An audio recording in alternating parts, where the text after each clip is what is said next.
My name is Saee. I work with food a lot in various ways. I research food, I write about food, and I love playing with new ingredients. And one of the new ingredients that I've been playing with is Allegro Olive Oil.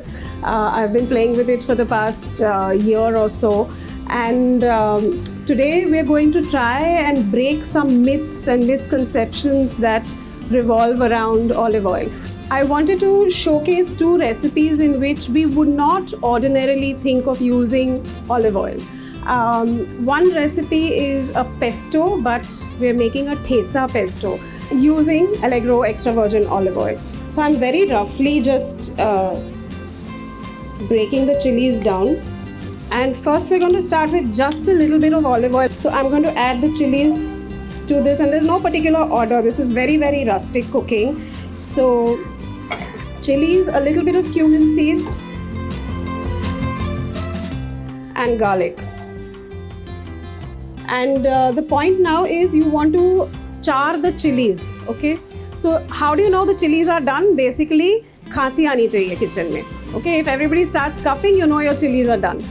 So at this point, I'm going to add a whole bunch of coriander, but I'm not going to cook. If you notice, I've already turned the gas off. Because if I keep it on, I'm going to end up cooking the coriander, and I don't want to do that. So just wilt it slightly.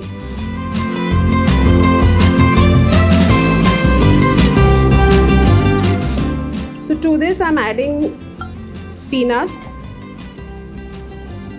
And in keeping with the pesto idea, I'm adding a little bit of parmesan that we've just grated. You could skip this entirely if you like.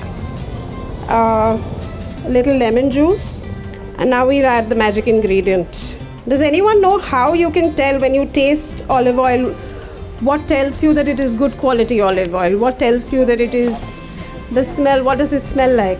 Slightly bitter note, also fruity notes. Yeah, it should be smooth. One important way to tell whether or not it's good olive oil is to figure what happens at the back of your throat. If it starts getting itchy, it's not very good olive oil. It should slide down your throat. It should have a soothing effect at the back of your throat.